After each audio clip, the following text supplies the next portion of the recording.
Friends, एक बार फिर से आप सभी का स्वागत है ट्रांसफॉर्मर की नेक्स्ट क्लास में। और जैसा कि लास्ट क्लास में हमने अब तक जो है ट्रांसफॉर्मर के बहुत सारे लेक्चर हम लोगों ने कवर कराए हैं, बहुत सारे डिफरेंट टॉपिक आपको पढ़ाए हैं, लेकिन अभी भी कुछ एक दो इंपॉर्टेंट टॉपिक जो है इस ट्रांसफॉर्मर से रिलेटेड अभी बचे हुए हैं, तो उन एक दो टॉपिक को भी हम लोग कवर करने की कोशिश करते हैं। तो इसी सिक्वेंस में आज सबसे पहले हम लोग पढ़ेंगे ऑटो ट्रांसफॉर्मर। सब लोगों ने जो है नाम सुना होगा ऑटो ट्रांसफॉर्मर। अब तक हमने जो भी कुछ पढ़ा है वो सिंपल एक टू वाइंडिंग ट्रांसफॉर्मर के बारे में पढ़ा है, जिसमें एक वाइंडिंग प्राइमरी होती है, एक वाइंडिंग सेकेंडरी होती है। प्राइमरी में इनपुट दिया जाता है, सेकेंडरी में आउटपुट लिया जाता है। जैसे हम लोग कह सकते हैं, हम लोगों ने जो अब तक पढ़ा है वो कुछ इस तरीके से पढ़ा है। ये मेरा प्राइमरी वाइंडिंग हुआ, ये मेरा सेकेंडरी वाइंडिंग हुआ, और ये जो दोनों वाइंडिंग थी, ये दोनों वाइंडिंग आपस में एक दूसरे से प्रॉपर इलेक्ट्रिकली आइसोलेटेड होती है। ये जो दोनों वाइंडिंग है, इसे आप प्राइमरी कह दीजिए, इसे आप सेकेंडरी कह दीजिए। दोनों वाइंडिंग है, ये दोनों वाइंडिंग एक दूसरे से प्रॉपर आइसोलेटेड होती है, मींस एक दूसरे से इलेक्ट्रिकली कनेक्टेड नहीं होती है। अब यदि दोस्तों हम ऑटो ट्रांसफॉर्मर की बात करें, तो ऑटो ट्रांसफॉर्मर का जो कंस्ट्रक्शन होता है वो कंस्ट्रक्शन कुछ इस प्रकार से होता है। यहां पर ये एक कॉमन कोर होती है, ये कॉमन कोर होती है। इस कॉमन कोर पर कुछ इस प्रकार से एक वाइंडिंग वाउंड की जाती है।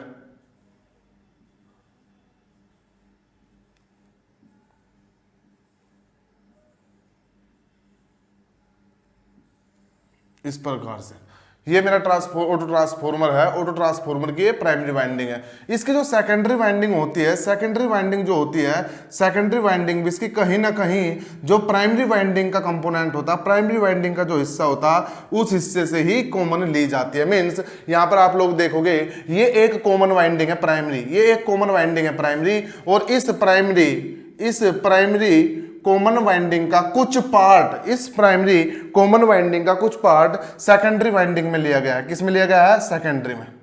ठीक, तो ये ऑटो ट्रांसफॉर्मर जो मेरा होता है, इसमें हम लोग कह सकते हैं कि एक कॉमन वाइंडिंग होती है, एक वाइंडिंग होती है, उसी को हम प्राइमरी की तरह यूज करते हैं, उसी वाइंडिंग को हम सेकेंडरी की तरह यूज करते हैं। तो हम कह सकते हैं कि ऑटो ट्रांसफॉर्मर में टू वाइंडिंग ट्रांसफॉर्मर की तरह दोनों वाइंडिंग प्रॉपर्ली इलेक्ट्रिकली आइसोलेटेड नहीं होती। मींस आप लोग यहां पर देख सकते हो, ये दोनों वाइंडिंग प्रॉपर्ली एक दूसरे से इलेक्ट्रिकली आइसोलेटेड है। मींस इन दोनों वाइंडिंग के बीच कोई भी करंट फ्लो नहीं हो रहा होगा कॉमन। लेकिन अगर आप लोग यहां पर बात करो, तो आप यहां पर देख सकते हो कि ट्रांसफॉर्मर की प्राइमरी वाइंडिंग का ही कुछ पार्ट ट्रांसफॉर्मर की सेकेंडरी वाइंडिंग के लिए यूज किया गया है। तो हम कह सकते हैं कि ऑटो ट्रांसफॉर्मर में प्राइमरी वाइंडिंग और सेकेंडरी वाइंडिंग एक दूसरे से इलेक्ट्रिकली आइसोलेटेड नहीं होती है। जबकि टू वाइंडिंग ट्रांसफॉर्मर में दोनों की दोनों वाइंडिंग मेरा एक दूसरे से प्रॉपर्ली इलेक्ट्रिकली आइसोलेटेड होती है। तो सबसे पहला पॉइंट आप यही लिखिए ऑटो ट्रांसफॉर्मर में प्राइमरी व सेकेंडरी वाइंडिंग एक दूसरे से इलेक्ट्रिकली आइसोलेटेड नहीं होती है, एक दूसरे से इलेक्ट्रिकली आइसोलेटेड नहीं होती है। जबकि टू वाइंडिंग ट्रांसफॉर्मर में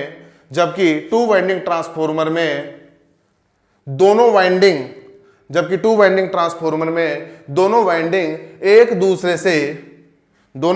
एक दूसरे से इलेक्ट्रिकली आइसोलेटेड होती है। ठीक भाई, यहां पर ठीक। ऑटो ट्रांसफॉर्मर का ही एक और नाम होता है, कभी कभी लिख देते हैं इसे, दूसरा नाम होता है इसका वैरिएक। आप लोगों ने जब कभी लैब की होगी, लैब में कुछ आपने प्रैक्टिकल परफॉर्म किए होंगे, कुछ टेस्ट परफॉर्म किए होंगे, तो वहां पर बोला जाता है कि वैरिएक यूज कीजिए। तो ऑटो ट्रांसफॉर्मर को ही हम दूसरा नाम कह देते हैं वैरिएक। ठीक, तो ऑटो ट्रांसफॉर्मर में प्राइमरी और सेकेंडरी वाइंडिंग एक दूसरे से इलेक्ट्रिकली आइसोलेटेड नहीं होते। यहां पर अगर मैं इस ऑटो ट्रांसफॉर्मर की बात करूं, तो मैं कह सकता हूं कि यहां पर मैंने वोल्टेज अप्लाई की V1। ठीक, टू वाइंडिंग ट्रांसफॉर्मर की तरह, जिस तरह यहां पर प्राइमरी वाइंडिंग में मैंने कितना वोल्टेज दिया था V1, उसी प्रकार से यहां पर प्राइमरी वाइंडिंग वोल्टेज दिया V1, करंट मैंने माना I1। ठीक भाई, इसी प्रकार से ये मेरा लोड है, सेकेंडरी वाइंडिंग जिसे मैंने माना है, यहां पर मैं वोल्टेज अपनी तरफ से अज्यूम कर लेता हूं V2। जिस तरह से यहां पर हम सेकेंडरी में वोल्टेज कितना ले रहे थे V2, ठीक उसी प्रकार से ऑटो ट्रांसफार्मर मैंने कितना ले लिया V2। करंट हम यहां पर ले लेते हैं I2। ये कुछ नहीं, स्विच लगाया है, तो चाहे तो इसे आप ऐसा लगा लीजिए, चाहे इसे आप डायरेक्टली कनेक्ट कर लीजिए, कोई फर्क नहीं पड़ता। ठीक, तो ऑटो ट्रांसफार्मर की प्राइमरी वाइंडिंग में करंट कितना I1, वोल्टेज कितना V1। इसी तरह से इसकी सेकेंडरी वाइंडिंग जो कह सकते हो, उसमें वोल्टेज कितना होगा मेरा V2, करंट कितना होगा मेरा I2। ठीक, अगर आप यहां पर बात करो, अगर मैं 2 वाइंडिंग ट्रांसफार्मर की बात करूं, तो यहां पर जो एनर्जी का ट्रांसफर हो रहा था, यहां पर जो एनर्जी का ट्रांसफर हो रहा था प्राइमरी से सेकेंडरी के बीच, वो ट्रांसफर हो रहा था इंडक्टिवली। यानी कि यहां पर जो सेकेंडरी में आउटपुट मुझे मिल रहा था, वो सिर्फ फ्लक्स चेंज करने के कारण यहां पर एक वोल्टेज प्रोड्यूस हो रहा था, और उस वोल्टेज का जो प्रोडक्शन का कारण था वो था चेंज इन फ्लक्स, इसलिए हम कह रहे थे इंडक्टिवली। कैसे? इंडक्टिवली। यहां पर आप लोग देखोगे दोस्तों, आप लोगों ने बेसिक इलेक्ट्रिकल पढ़ा होगा, अगर इस वाइंडिंग की जगह भी मैं एक रेजिस्टेंस इस प्रकार से लगा देता, तो मुझे पता है कि यहां पर अगर वोल्टेज V1 है यहां से यहां तक, तो अगर यहां की मैं बात करूं तो यहां पर वोल्टेज होगी V2, और ये V2 वोल्टेज, ये V2 इस प्रकार से, इसे वोल्टेज रेगुलेटर भी आप लोग कह सकते हो, ये वोल्टेज इस प्रकार से होगी, ये जो हो रही है इस पोर्शन में करंट फ्लो होने के कारण हो रही है। भाई रेजिस्टेंस से, सपोज करो रेजिस्टेंस है 1 ओम पर सेंटीमीटर, ये टोटल डिस्टेंस हो गया मेरा यहां से यहां तक 5 सेंटीमीटर। तो अगर मैं बात करूं यहां से आगे बात करूं 2 सेंटीमीटर से हम लोग अगर अज्यूम कर ले, तो मैं कह सकता हूं कि यहां का रेजिस्टेंस हो जाएगा 2 ओम। तो ये रेजिस्टेंस हो गया मेरा 2 ओम, ये रेजिस्टेंस हो गया मेरा 3 ओम। तो मैं कह सकता हूं वोल्टेज डिवीजन अगर मैं अप्लाई करूं, तो मैं कह सकता हूं कि 2/3 + 5 इंटू V1। जैसे आप लोग रेजिस्टेंस के अक्रॉस वोल्टेज डिवीजन रूल लगाते थे, उसी प्रकार से यहां पर अगर लगाओ, ये जो पावर का ट्रांसफर हो रहा है, ये हो रहा है कंडक्टिवली, ये हो रहा है कंडक्टिवली। तो यहां पर आप लोग देखोगे ऑटो ट्रांसफार्मर में पावर का जो ट्रांसफर हो रहा है प्राइमरी टू सेकेंडरी, पावर का जो ट्रांसफर हो रहा है वो इसके कारण भी हो रहा है और इसके कारण, भाई फ्लक्स के कारण भी हो रहा है, और अगर यहां पर जो कंडक्टर में करंट फ्लो हो रहा है, उस करंट के कारण भी यहां पर पावर का ट्रांसफर हो रहा है। तो मैं कह सकता हूं कि ऑटो ट्रांसफार्मर में जो पावर का ट्रांसफर होगा, वो होगा इंडक्टिवली, यानी कि चेंज इन फ्लक्स के कारण होगा, और साथ साथ में कंडक्टिवली, यानी कि इसके कंडक्टर में एक करंट फ्लो हो रहा है, उस कारण भी होगा। जबकि 2 वाइंडिंग ट्रांसफार्मर की अगर मैं बात करूं, तो वहां पर पावर का जो ट्रांसफर होता है वो सिर्फ और सिर्फ इंडक्टिवली होता है, इंडक्शन के थ्रू होता है। किसके थ्रू होता है? इंडक्शन के थ्रू। लेकिन अगर ऑटो ट्रांसफार्मर की बात करूं, तो यहां पर जो पावर का ट्रांसफर होगा वो इंडक्शन तो होगा ही, साथ साथ में कंडक्शन भी होगा। तो लिखिए सेकंड पॉइंट आप लोग, ऑटो ट्रांसफार्मर में पावर का ट्रांसफर इंडक्टिवली प्लस कंडक्टिवली दोनों प्रकार से होता है। इंडक्टिवली प्लस कंडक्टिवली दोनों प्रकार से होता है। जबकि 2 वाइंडिंग ट्रांसफार्मर में पावर का ट्रांसफर सिर्फ इंडक्टिवली होता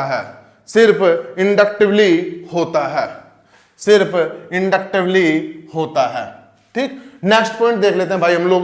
देखिए आप लोग यहां पर, अगर मैं 2 वाइंडिंग ट्रांसफार्मर की बात करूं, तो 2 वाइंडिंग ट्रांसफार्मर का जो आउटपुट आ रहा था, वो आउटपुट आ रहा था सिर्फ और सिर्फ म्यूचुअल इंडक्शन के कारण। मैंने आप लोगों को मैग्नेटिक सर्किट पढ़ाया, वहां पर बताया है कि सेल्फ इंडक्शन क्या होता है, म्यूचुअल इंडक्शन क्या होता है। तो आप लोगों को बताया था किसी दूसरी कॉइल में, इस कॉइल में जो ईएमएफ इंड्यूस हो रहा है, जो वोल्टेज इंड्यूस हो रहा है, वो सिर्फ और सिर्फ इसके कारण हो रहा है, तो इसे मैं बोलूंगा म्यूचुअल इंडक्शन। लेकिन अगर आप लोग यहां पर बात करो, सेम कॉइल है, सेम वाइंडिंग है, इसी वाइंडिंग के कुछ पार्ट पर ईएमएफ जनरेट हो रहा है, तो जब सेम वाइंडिंग का ईएमएफ होता है, उसे मैं बोलता हूं सेल्फ इंडक्शन। क्या बोलते हैं? Self induction. तो ऑटो ट्रांसफार्मर में जो आउटपुट प्रोड्यूस होगा वो सेल्फ इंडक्शन के कारण होगा, जबकि 2 वाइंडिंग ट्रांसफार्मर में जो मेरा आउटपुट प्रोड्यूस होगा वो किसके कारण होगा? म्यूचुअल इंडक्शन के कारण। लिखिए नेक्स्ट पॉइंट पे आप लोग, ऑटो ट्रांसफार्मर में आउटपुट सेल्फ इंडक्शन के कारण जबकि टू वाइंडिंग ट्रांसफॉर्मर में आउटपुट म्यूचुअल इंडक्शन के कारण, जबकि टू वाइंडिंग ट्रांसफॉर्मर में आउटपुट म्यूचुअल इंडक्शन के कारण प्रोड्यूस होता है, म्यूचुअल इंडक्शन के कारण प्रोड्यूस होता है। ठीक दोस्तों, यहां तक देखिए। इसके बाद हम लोग क्या कर सकते हैं, इसे आप मार्क कर लीजिए, इसे बोल दीजिए आप लोग पॉइंट ए, इस वाइंडिंग के इस पॉइंट को बोल दीजिए आप पॉइंट बी, वाइंडिंग के इस पॉइंट को आप बोल दीजिए पॉइंट सी। ठीक दोस्तों, यहां से यहां तक ये जो टर्न है प्राइमरी की तरह, इसे हम क्या देते हैं N1। यहां से यहां तक ये जो सेकेंडरी में टर्न आ रहे हैं इसे हम बोल देंगे टर्न N2। भाई जिस तरह से टू वाइंडिंग में करते थे इस तरह कर सकते हैं। प्राइमरी में टर्न हम लोग N1 से डिनोट करते हैं, सेकेंडरी में हम लोग N2 से करते हैं। करंट यहां पर I1 हुआ, ठीक है। तो इस सेक्शन में जो करंट होगा यहां से एक जो करंट आया होगा वो सेम रहा होगा, यानी कि यहां पर करंट रहा होगा I1। ठीक, अब I2 करंट यहां पर निकल गया। अब आप लोग देखिए, जाहिर सी बात है आप लोग यहां पर जज कर सकते हो कि V2, अगर यहां पर मैं चेक करूं कि V2 निश्चित तौर पर लेस देन V1 होना चाहिए। भाई यहां पर नंबर ऑफ टर्न कम है, यहां पर नंबर ऑफ टर्न ज्यादा है, यानी कि सेकेंडरी में अगर नंबर ऑफ टर्न कम है तो इसका मतलब सेकेंडरी का जो आउटपुट वोल्टेज रहा होगा वो भी इनपुट वोल्टेज की तुलना में क्या रहा होगा, कम। तो इस वजह से मैं कह सकता हूं कि kind of step down transformer है। अगर आप लोग इस ट्रांसफॉर्मर की बात करें और टू वाइंडिंग ट्रांसफॉर्मर से इसकी कंपैरिजन करें तो आप लोग देखोगे कि यहां पर आउटपुट वोल्टेज कम है, इनपुट वोल्टेज ज्यादा है। तो हम लोग कह सकते हैं कि ये कहीं ना कहीं एक step down to winding transformer की तरह काम कर रहा है। ठीक है, अब यहां पर करंट I1 है, यहां पर करंट I2 है। जब मुझे पता है कि मेरा V2 V1 से छोटा है तो इसका मतलब I2 मेरा निश्चित तौर पर क्या रहा होगा, बड़ा। मैंने आप लोगों को बताया है अगर वोल्टेज बढ़ेगा, अगर आउटपुट साइड वोल्टेज बढ़ेगा तो करंट घटेगा, अगर आउटपुट साइड वोल्टेज घटेगा तो करंट बढ़ेगा। इसलिए मैं कह रहा हूं कि I2 यहां पर क्या रहा होगा, ग्रेटर देन I1। अच्छा, अब I1 करंट ये आया भाई, I2 करंट ये आया, तो जाहिर तौर पर I2 करंट बढ़ा है तो यहां पर जो करंट रहा होगा वो करंट रहा होगा अपवर्ड साइड, कितना, I2 माइनस I1। देख सकते हो आप लोग, मैं इस तरह से देख सकते हैं, ये एक है, दो भागों में अगर मैं से डिवाइड करूं, ये यहां पर करंट I2 गया, यहां पर करंट I1 आया, और मुझे पता है कि I2 ग्रेटर देन I1 है, तो इस पोर्शन में करंट जाना चाहिए I1 minus I2 downward side. लेकिन चूंकि I2 ग्रेटर देन I1 है, तो मैं कह सकता हूं कि रिजल्टेंट करंट होगा इस साइड और वो होगा मेरा I2 माइनस I1। ठीक, या I1 माइनस I2 डाउनवर्ड है तो अपवर्ड साइड कितना हो जाएगा, I2 माइनस I1। ऐसे भी आप लोग बेसिक कॉन्सेप्ट जो है यूज करके चीज डिफाइन कर सकते हो। ठीक, अब देखिए आप लोग यहां पर ये जो मेरा पोर्शन है, ये इस पोर्शन को, इतने पोर्शन को सिर्फ टू वाइंडिंग में आप प्राइमरी की तरह मानिए क्वेश्चन सोल्व करने के लिए। इतने पोर्शन को, पोर्शन ए बी प्राइमरी, ठीक, इस पोर्शन को जो है सेकेंडरी मानिए, सेकेंडरी इक्वल्स टू BC। ठीक, तो मुझे पता है कि प्राइमरी MMF, मुझे पता है कि primary MMF equals to secondary MMF होना चाहिए। ठीक भाई, प्राइमरी MMF। अब देखिए आप लोग, MMF क्या होता है, number of turn into current. तो इस वाइंडिंग में ये प्राइमरी माना मैंने, इतना पोर्शन मैंने प्राइमरी माना, ये जो पोर्शन है मेरा, इतना पोर्शन मैंने प्राइमरी माना भाई। ठीक है, ये जो पोर्शन है इतना मैंने सेकेंडरी अज्यूम किया। अगर इसे मैं टू वाइंडिंग ट्रांसफॉर्मर की तरह देखूं तो इसे आप प्राइमरी मानिए, इसे आप सेकेंडरी मानिए। ठीक, तो प्राइमरी MMF, यहां पर टर्न कितने होंगे, यहां पर अगर टर्न की बात करूं, ये टोटल टर्न N1 है, ये टर्न N2 है, तो ये जो टर्न AB में जो टर्न रहे होंगे, AB में टर्न रहे होंगे मेरे N1 माइनस N2। भाई इतना पोर्शन का चाहिए तो ये माइनस ये, यानी कि N1 minus N2।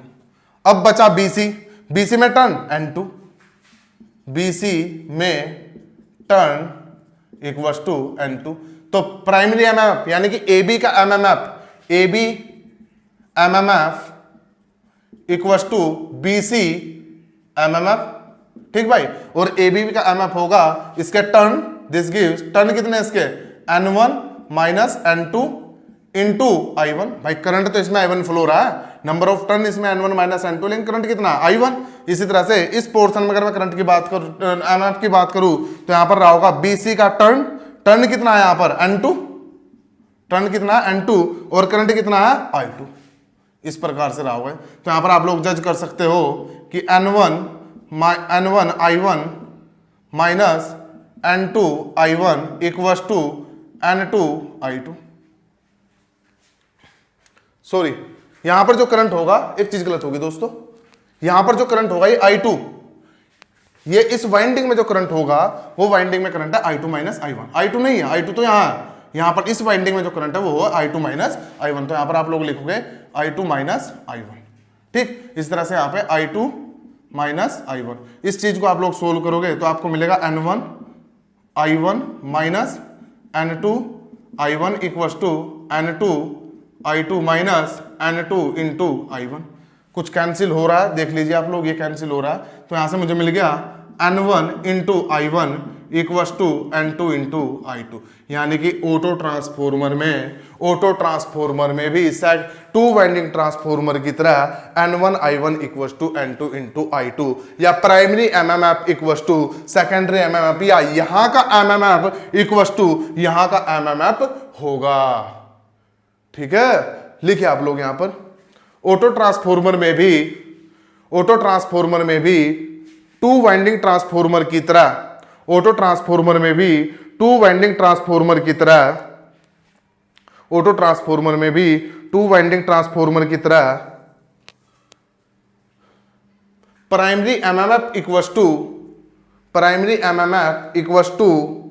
Secondary MMF, primary MMF equals to secondary MMF होगा, primary MMF equals to secondary MMF होगा। ठीक, तो हम लोग कह सकते हैं कि ऑटो ट्रांसफॉर्मर भी कहीं ना कहीं टू वाइंडिंग ट्रांसफॉर्मर की तरह काम करेगा। जिस तरह से उसका प्राइमरी होता है इसी तरह से इसका भी प्राइमरी होगा। ठीक है, तो हम लोग अब थोड़ा सा ऑटो ट्रांसफॉर्मर को टू वाइंडिंग ट्रांसफॉर्मर की तरह रिप्रेजेंट कर लेते हैं। ठीक है, तो इसे तो ऐसे लिख लेते हैं, auto transformer as two winding transformer. ठीक दोस्तों, ये वाला पोर्शन प्राइमरी की तरह मानोगे, ये वाला पोर्शन सेकेंडरी की तरह मानोगे। तो ये वाला पोर्शन, इस वाले पोर्शन को आप लोग देखो तो हम इसे ऐसे रिप्रेजेंट कर सकते हैं, ये हो गया, इसी प्रकार से ये हो गया। यहां पर टर्न कितने हैं, यहां पर टर्न है N1 माइनस N2। तो उसी तरह से अगर मैं वोल्टेज की भी यहां पर बात करूं, ये टोटल वोल्टेज यहां से लेकर यहां तक V1 है, यहां से यहां तक ये वोल्टेज मेरा V2 है। तो यहां पर जो वोल्टेज रहा होगा यहां से यहां तक वो रहा होगा मेरा V1 माइनस V2, ये रहना चाहिए। तो मैं कह सकता हूं टू वाइंडिंग ट्रांसफॉर्मर की तरह से ब्रेक करेंगे तो यहां पर वोल्टेज होगा V1 माइनस V2। करंट कितना है I1, तो यहां भी करंट कितना होगा I1।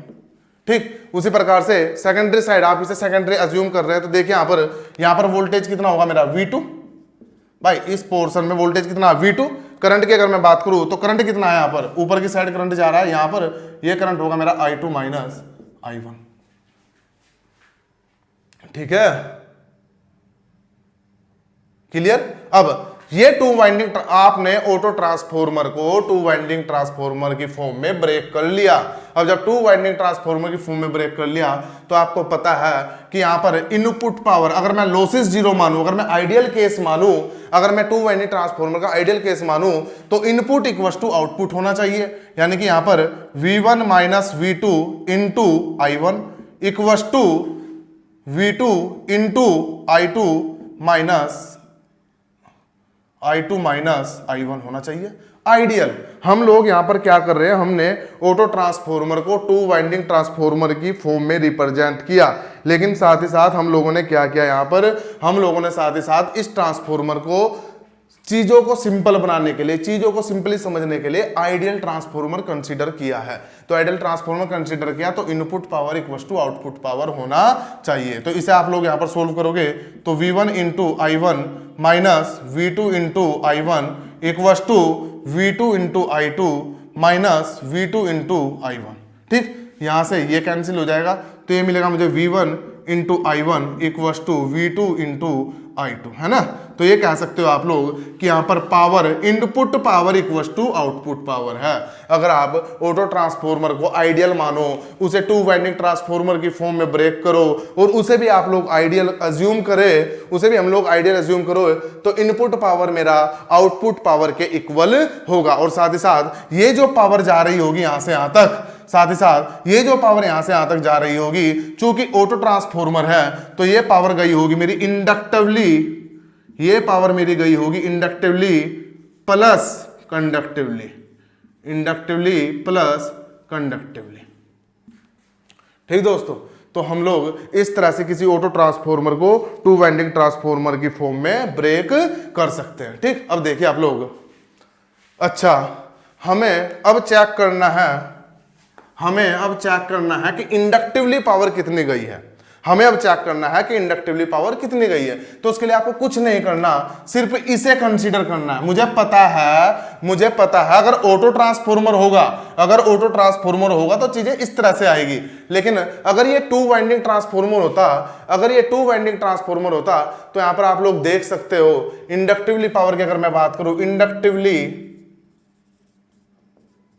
पावर की अगर मैं बात करूं तो इंडक्टिवली पावर होनी चाहिए यहां पर, इनपुट पावर ले लीजिए, आउटपुट पावर ले लीजिए, कोई सी पावर, तो इसे कह सकते हो आप V1 माइनस इनपुट पावर कितनी है, V1 minus V2 into I1। भाई इसे आपने ऑटो ट्रांसफॉर्मर बनाया तो ऑटो ट्रांसफॉर्मर नॉर्मली क्या होता है, यहां पर अगर नॉर्मल टू वाइंडिंग ट्रांसफॉर्मर होता तो यहां पर वोल्टेज होती V1, तो उस केस में इनपुट होता है मेरा V1 I1, यानी कि जो मेरी पावर होती वो होती V1 इंटू I1। लेकिन आपने इस ऑटो ट्रांसफॉर्मर को टू वाइंडिंग में ब्रेक किया है, जिसके कारण यहां पर वोल्टेज ली जाएगी V1 माइनस V2। तो इस कारण से मेरी जो इंडक्टिवली टू वाइंडिंग ट्रांसफॉर्मर की तरह जो पावर जाएगी वो जाएगी V1 minus V2 into I1, या फिर आउटपुट की फॉर्म में कहना चाहो तो कह सकते हो V2 into I2 minus I1, ये भी कह सकते हैं।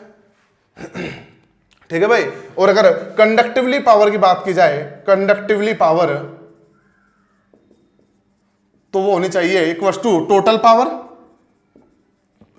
Power minus inductively power. भाई मुझे पता है ऑटो ट्रांसफॉर्मर में जो मेरी पावर हो रही है वो इंडक्टिवली प्लस कंडक्टिवली है, तो टोटल माइनस इंडक्टिव कर दीजिए, आपके पास कंडक्टिव आ जाएगी। यानी कि टोटल पावर कितनी है, टोटल पावर है V1 I1, टोटल पावर है। ऑटो ट्रांसफॉर्मर होता, अगर ऑटो ट्रांसफॉर्मर होता तो इनपुट पावर होती V1 into I1 minus inductively power कितनी गई है, ये minus V1 minus V2 into I1। इसे आप लोग सोल्व करेंगे तो हम लोग देखेंगे, यहां पर मैं नीचे लिख देता हूं, यहां पर बराबर V1 into I1 minus V1 into I1 plus V2 into I1। ठीक भाई, इसे कैंसिल आउट करोगे आप लोग तो आपको मिलेगा ये V2 इंटू I1। तो इंडक्टिवली पावर जो होगी मेरी, इंडक्टिवली जो पावर होगी मेरी वो होगी ये, ठीक, और कंडक्टिवली जो मेरी पावर होगी वो होगी ये। बड़ा इंपॉर्टेंट टॉपिक होता है कि कोई ऑटो ट्रांसफॉर्मर है, कितनी पावर इंडक्टिवली ट्रांसफर कर रहा है, कितनी पावर कंडक्टिवली ट्रांसफर कर रहा है, ये नॉर्मली बेसिकली क्वेश्चन पेपर में या एग्जाम में पूछा जाता है। ठीक, करेंगे चीजें आगे भी, आप इसे नोट डाउन कर लीजिए।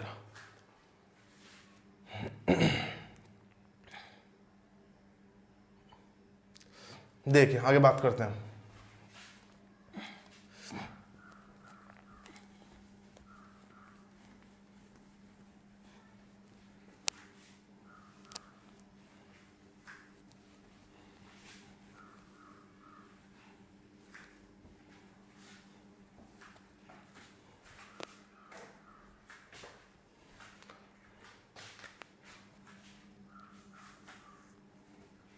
अगर मैं यदि मैं inductive power upon total power की बात करूं, अगर मैं inductive power upon total power की बात करूं तो यहां पर मुझे मिलना चाहिए V1 minus V2 into I1। भाई इंडक्टिव पावर आपने अभी भी ऊपर मेंशन की है, अपॉन टोटल पावर की अगर मैं बात करूं तो टोटल पावर होना चाहिए मेरा V1 into I1। Two winding की तरह तोड़ा था, ऑटो ट्रांसफॉर्मर था, ऑटो ट्रांसफॉर्मर में V1 इनपुट था, I1 इनपुट करंट था, है ना, टोटल पावर। ठीक, अच्छा अब इसे अगर थोड़ा सा आप लोग सोल्व करें तो देखेंगे यहां पर V1 into I1 minus V2 into I1 upon V1 into I1। इसे सोल्व करेंगे आप लोग तो देखोगे यहां पर 1 माइनस ये कैंसिल आउट हो जाएगा V2 अपॉन V1। ठीक, अच्छा आप लोगों को पता है कि V2 upon V1 equals to N2 upon N1 equals to transformation ratio यानी कि क्या होता है भाई, पढ़ा आप लोगों ने टू वाइंडिंग ट्रांसफॉर्मर में, आप लोगों ने पढ़ा है कि V2 upon V1 equals to N2 upon N1 equals to K होता है। तो हम लोग यहां पर कह सकते हैं इक्वस टू 1 माइनस K, यानी कि K क्या है, transformation ratio N2 upon N1। तो अगर मैं बात करूं इंडक्टिव पावर इक्वस टू मैं कह सकता हूं 1 minus K into total power या KVA, जो भी ट्रांसफॉर्मर का लिखा होगा। ठीक है दोस्तों, इसी प्रकार से हम लोग अब कंडक्टिवली पावर के लिए चेक करेंगे। कंडक्टिव पावर की अगर मैं बात करूं, conductive power equals to total power minus inductive power, ये तो होना चाहिए भाई। Inductive power equals to total power कितना है मेरा, लिख लीजिए आप, टोटली लिख लीजिए, total power minus 1 minus K into total power, यानी कि यहां से मुझे मिलेगा, अगर मैं टोटल पावर कॉमन ले लूं, टोटल पावर कॉमन ले लूं तो यहां पे बचेगा मेरा 1 माइनस 1 माइनस K। ठीक, इससे कैंसिल आउट हो जाए तो मुझे मिलेगा K इंटू टोटल पावर। ठीक, K इंटू टोटल पावर। तो इंडक्टिवली जो पावर होगी वो होगी 1 minus K into total power. Conductively जो पावर होगी वो होगी मेरी K इंटू टोटल पावर। और टोटल पावर आपको ऑटो ट्रांसफॉर्मर के क्वेश्चन के समय पर क्वेश्चन में गिवन होगी। ठीक है दोस्तों, इंपोर्टेंट ये है यहाँ पर न्यूमेरिकल के पोर्शन से, इंपोर्टेंट ये यहाँ पर inductive power equals to 1 minus K into total power, conductive power equals to K into total power. K क्या है, K है transformation ratio N2 upon N1। ठीक है दोस्तों, उतार लीजिए। आगे न्यूमेरिकल जो है, इस पे 2-3 इंपोर्टेंट न्यूमेरिकल है, वो आप लोगों को मैं न्यूमेरिकल सोल्व कराता हूं। ठीक,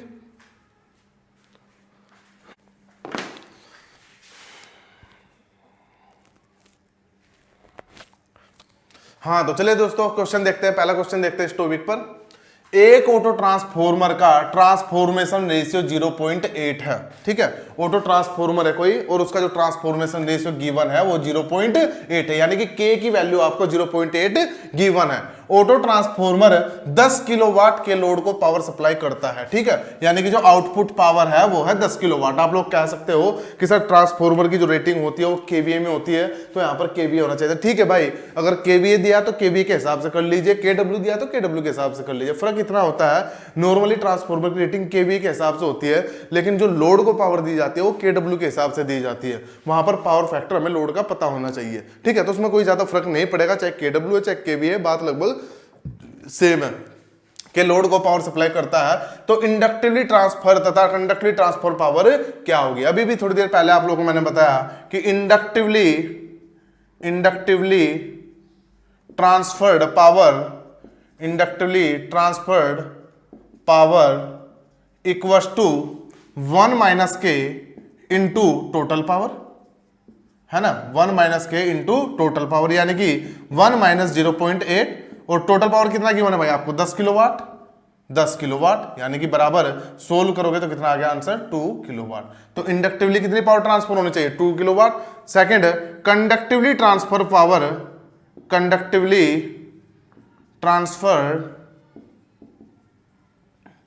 power equals to total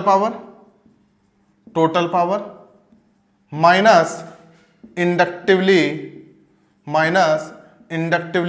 transferred power, है ना। टोटल पावर कितना है आपका 10 माइनस 2 बराबर 8 किलोवाट। तो कंडक्टिवली कितना कर रहा है 8 किलोवाट, इंडक्टिवली कितना कर रहा है 2 किलोवाट, टोटल कितना कर रहा है 10 किलोवाट। ठीक है, तो इस तरह से बड़ा सिंपल क्वेश्चन टाइप का आता है। हालांकि ये तो अभी सिर्फ यहाँ पर इंडक्टिवली की बात हो रही है, आगे चल के 5-6 पॉइंट आप देखोगे अभी थोड़ी देर बाद, उस तरह के भी क्वेश्चन आते हैं कि वोल्टेज रेगुलेशन क्या होगा, लॉस क्या होगा, कॉपर सेविंग क्या होगा। वहां भी सब ये K और 1 माइनस K से ही जो है सारी चीजें सोल्व हो जाएगी। लास्ट में आपको बताऊंगा भी, कभी अगर आप भूल जाओ तो मैं लास्ट में आपको सिखाऊंगा भी कि कहां पर K करना है, कहां पर 1 माइनस K। सिर्फ 1 माइनस K और K ही याद रखना है आप लोग। ठीक है, तो उम्मीद करता हूं यहां तक आप लोगों को समझ में आया। नेक्स्ट क्वेश्चन की तरफ हम लोग बात करते हैं।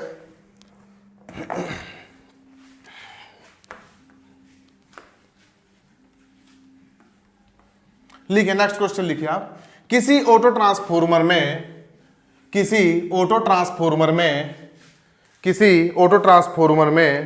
यदि इंडक्टिव पावर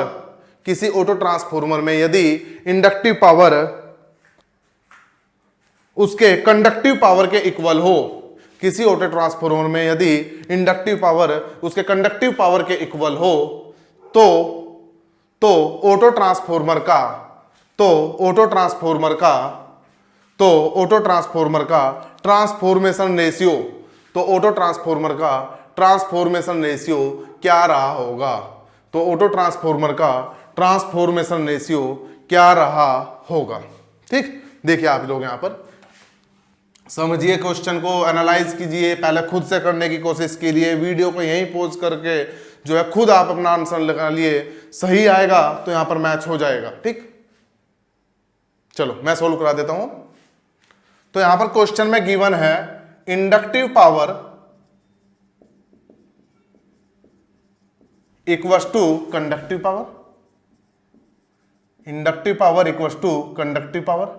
इंडक्टिव पावर कितना था आप लोगों को बताया था, 1 minus K into total power, है ना भाई।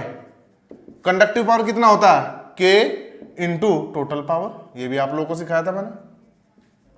ठीक भाई, यहां से आप लोग सोल्व करोगे से तो सोल्व करके मिलेगा total power minus K into total power equals to K into total power. ठीक, थोड़ा सा और सोल्व आप लोग कर लोगे तो यहां पर देखोगे से उधर ले जाओगे तो यह आएगा मेरा total power equals to 2k into total power. ठीक भाई, ये चीज कैंसल आउट हो जाएगी तो मुझे मिलेगा 2k equals to 1, this gives k equals to 0.5, यानी कि ऑटो ट्रांसफॉर्मर का जो ट्रांसफॉर्मेशन रेशियो रहा होगा वो कितना रहा होगा, 0.5। ठीक दोस्तों, सिंपल क्वेश्चन है, थोड़ा सा कॉन्सेप्ट आप लोगों को पता होना चाहिए। और ऑटो ट्रांसफॉर्मर में बहुत ज्यादा डिफिकल्ट क्वेश्चन पेपर में डिजाइन होते भी नहीं है, आसान क्वेश्चन आता है, लेकिन नॉर्मली लोग इस टॉपिक को छोड़ देते हैं। लेकिन जहां तक मेरा एक्सपीरियंस है, बड़ा ही इंपॉर्टेंट टॉपिक है, एक आध क्वेश्चन आप लोगों को किसी भी एग्जाम में देखने को मिल जाएगा। ठीक, आगे बढ़ते हैं दोस्तों। लिखिए आप लोग, क्वेश्चन लिखिए। किसी ऑटो ट्रांसफॉर्मर की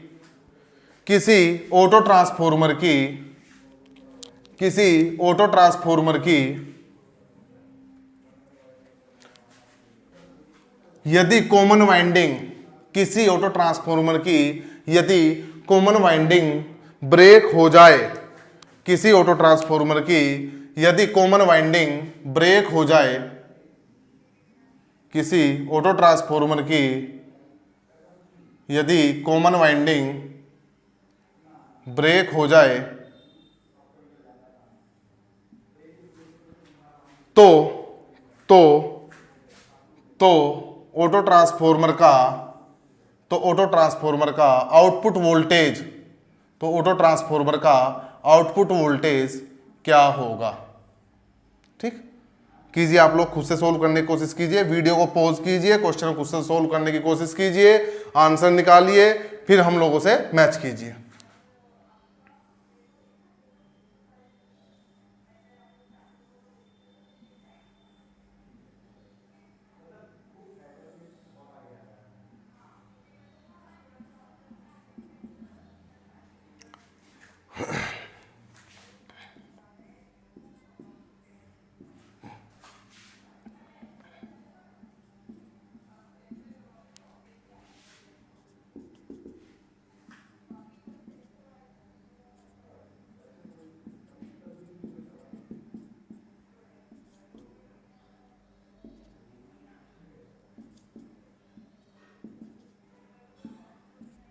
देखिए आप लोग, क्वेश्चन में आपको बोला गया है भाई कि किसी ऑटो ट्रांसफॉर्मर की कॉमन वाइंडिंग में ब्रेक हो जाए।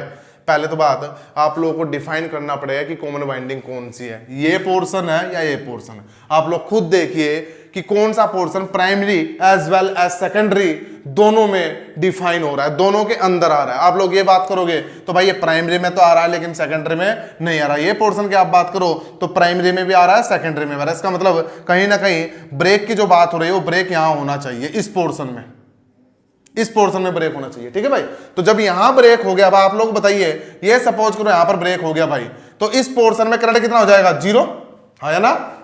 इस पोर्शन में करंट कितना हो जाएगा? जीरो। भाई जब ब्रेक हो गया तो ब्रेक होने का मतलब है करंट पास नहीं होगा, और जब करंट पास नहीं होगा तो करंट की वैल्यू यहां पर कितनी हो गई? जीरो। तो अब सर्किट मेरा कुछ इस तरह से बचा, यानी कि यह बचा ही नहीं, यहां कॉमन होगा ही नहीं।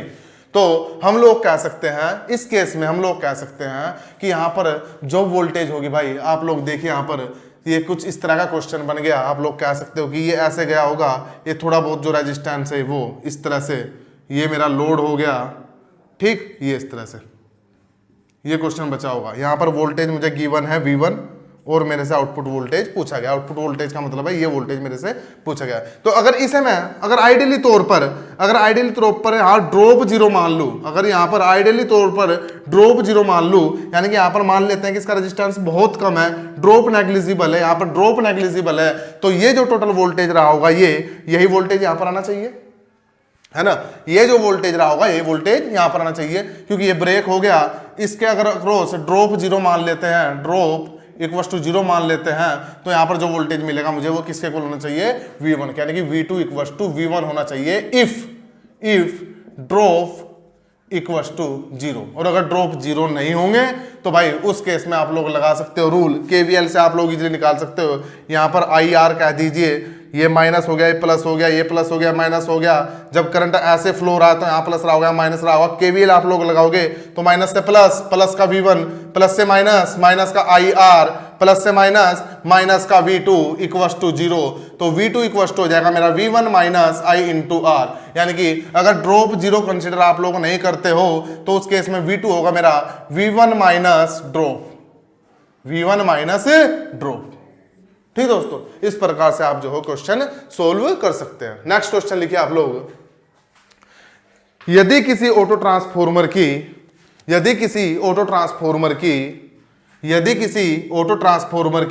मेन वाइंडिंग ब्रेक हो जाए, यदि किसी ऑटो ट्रांसफॉर्मर की मेन वाइंडिंग ब्रेक हो जाए, यदि किसी ऑटो ट्रांसफॉर्मर की मेन वाइंडिंग ब्रेक हो जाए तो आउटपुट वोल्टेज कितनी होगी? तो आउटपुट वोल्टेज कितनी होगी? देखिए, खुद से करने की ट्राई कीजिए, लास्ट में फिर जो है आंसर आप लोग मैच कराने की कोशिश कीजिए। ठीक, ये इस तरह से होगा तो डायग्राम तो सेम ही बनेगा, है ना? अब इसने जो क्वेश्चन में बोला है, अब बोला है कि भाई मेन वाइंडिंग को ब्रेक कर दो। अब मेन वाइंडिंग कौन सी होगी? भाई मेन तो ये हुई, ये मेन हुआ या नहीं हुआ? ये तो कॉमन हुआ, तो मेन ये रहा होगा। तो इसे कह सकते हैं हम, यहां पर ब्रेक कीजिए आप लोग। अगर आपने यहां पर ब्रेक कर दिया, ये वाइंडिंग आपने यहां से गायब कर दी, तो अब ये I1 करंट ही फ्लो नहीं होगा। तो अब इस केस में I1 करंट ही फ्लो नहीं होगा। तो हम कह सकते हैं जब I1 करंट नहीं फ्लो होगा तो यहां पर भी कोई करंट फ्लो नहीं होगा। जब यहां पर भी कोई करंट फ्लो नहीं होगा, जब यहां पर भी कोई करंट फ्लो नहीं होगा तो यहां पर भी कोई करंट फ्लो नहीं होगा। तो उस केस में V2 इक्वल टू कितना जाएगा मेरा? जीरो। तो आउटपुट इक्वल टू कितना जाएगा? जीरो। भाई करंट यहां ले लीजिए ब्रेक, या यहां ले लीजिए, यहां ले लो आप लोग, तो इनपुट ही नहीं गया। जब इनपुट ही नहीं गया तो आउटपुट भी कितना मिलेगा? जीरो। तो इस केस में यदि ऑटो ट्रांसफॉर्मर की मेन वाइंडिंग को यदि ब्रेक कर दिया जाए, या ब्रेक उसमें आ जाए, या वाइंडिंग वो टूट जाए, तो इस केस में जो आउटपुट वोल्टेज होगा या आउटपुट पावर होगी वो मेरा कितना होगा? जीरो। ठीक दोस्तों, ठीक।